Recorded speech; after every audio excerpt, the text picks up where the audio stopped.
Hello મિત્રો, હું છું માનસી ચિકાદરા. આ મારો બ્લોગ નંબર 2 છે. આઈ હોપ તમે મારો પહેલો બ્લોગ જોયો હશે. તો સવારના તમને ગુડ મોર્નિંગ, જય માતાજી, જય શ્રી કૃષ્ણ અને રાધે રાધે. આજનો મારો બ્લોગ સારો જાય. તો અટાણે વાગી ગયા છે 10:30. જો અટાણે પર મારા મમ્મી કામ કરી રહ્યા છે. આ ડ્રેસ છે. Yes.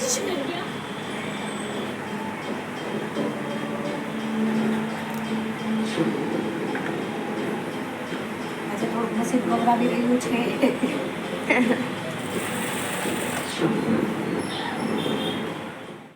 વેકેશન દરમિયાન આપણને એક વસ્તુ બહુ ગમે છે, મામાના ઘરે જવું.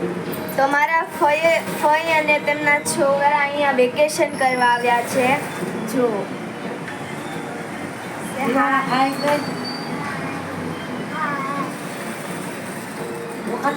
તો તે મારા ફઈના છોકરા છે.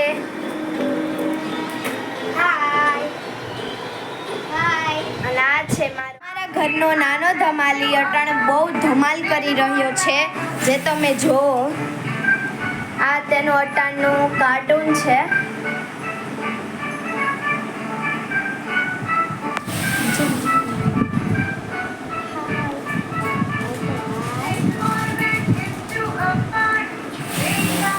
રહ્યું છે કાકી. હાય, ગુડ મોર્નિંગ, જય માતાજી, જય શ્રી કૃષ્ણ. કેમ છો? મજામાં? યસ.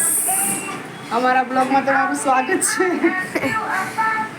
મેં તમને કહ્યું હતું સુરતની સવાર એટલે તો આનંદ પ્રમોદ. તો ચાલો હવે આપણે જઈએ ઉપર અને જોઈએ સુરતની સવાર.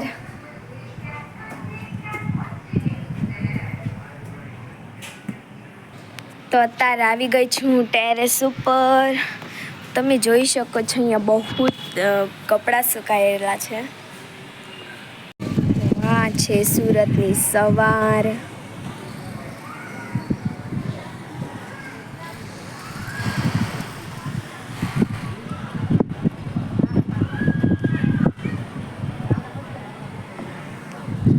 અટાણે લાગશે નહીં, કારણ કે બહુ તડકો આવી રહ્યો છે અને બહુ આમ થોડીક હવામાન જોઈ હશે સુરતની સવાર અને અમારી ટેરેસ.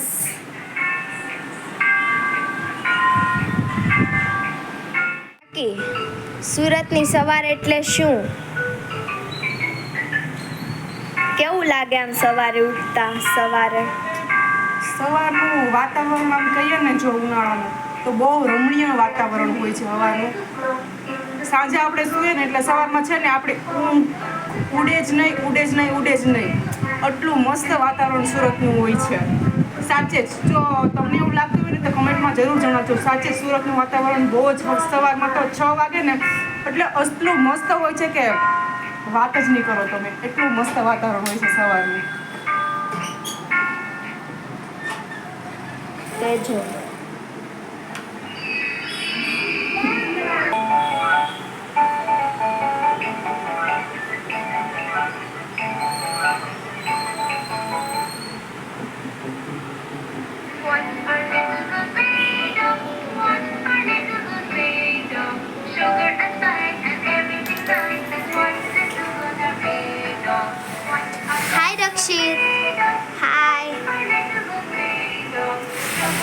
અટાણે નહીં સાંભળાય, તેનું કાર્ટૂન ચાલી રહ્યું છે. હાય તો કર. Hi good morning. હાય.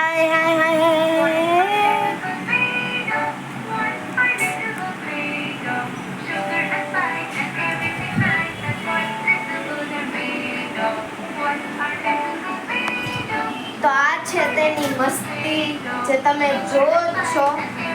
અને તેનો વિડીયો શું પાક્કો બનાવીશ. તેનું ડેલી રૂટીન હું તમને જણાવીશ. તે આખા દિવસમાં તે શું કરે છે પાક્કું હું તમને બતાડીશ. તો જુઓ અટાણે તેની મસ્તી. અહીંયા તો જો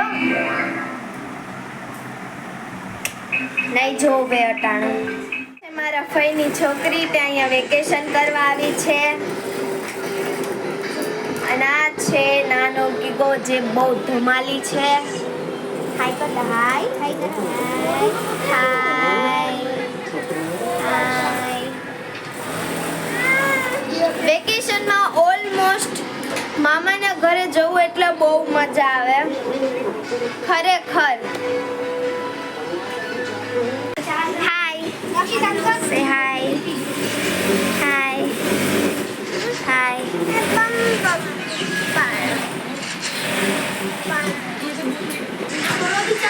તો રક્ષિત બોલો તો મમ્મી મમ્મી પપ્પા દાદા. આ જુઓ એની મસ્તી. તે જાંજરી લઈને રમે છે.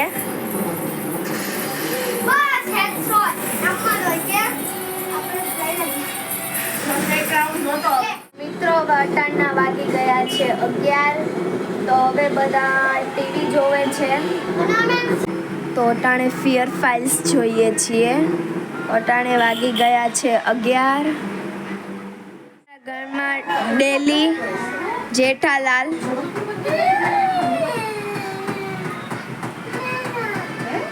રોજની જેમ અટાણે પણ જેઠાલાલ જ ચાલે છે. કેમ રોવે છે?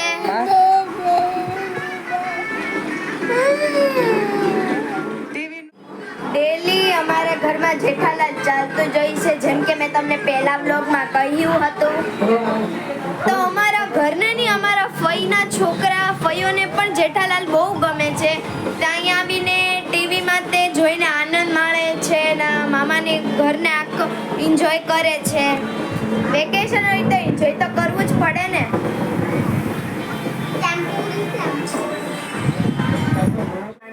દાળ ભાત શાક રોટલી. દાળ ભાત શાક રોટલી. બીજું કઈ? બીજું તો શું બનાવીએ બોલો? ડેલી દાળ ભાત જ બનાવવાના, ડેલી દાળ ભાત જ બનાવવાના. ચાલો, જેને દાળ ભાત ખાવા એ પહોંચી જાજો. નીચે કમેન્ટમાં કહેજો દાળ ભાત સાથે પાપડ અને તળેલા પાપડ કોને કોને ભાવે. કોમેન્ટ લિસ્ટમાં મને જણાવજો.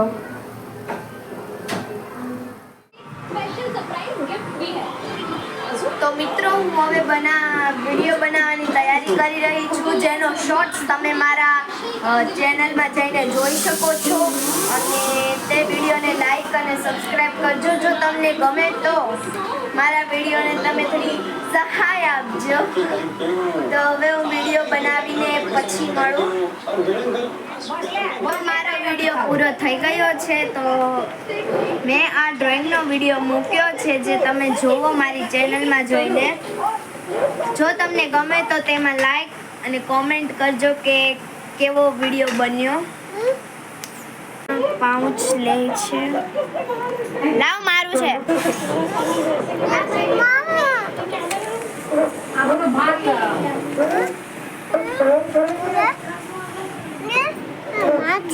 નહીં નહીં નહીં. ગયા છે 12:30. તો હવે છે જમવાનો ટાઈમ. દાળનો વઘાર.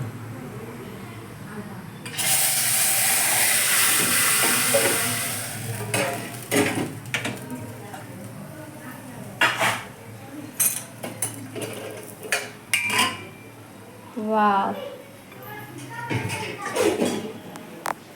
તો આજે શું છે?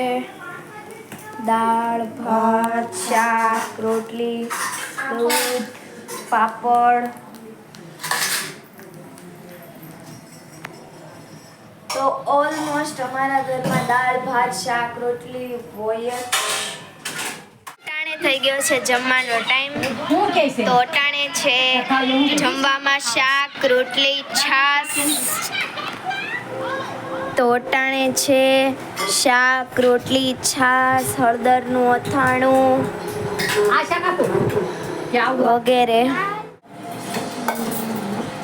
હું આપું આ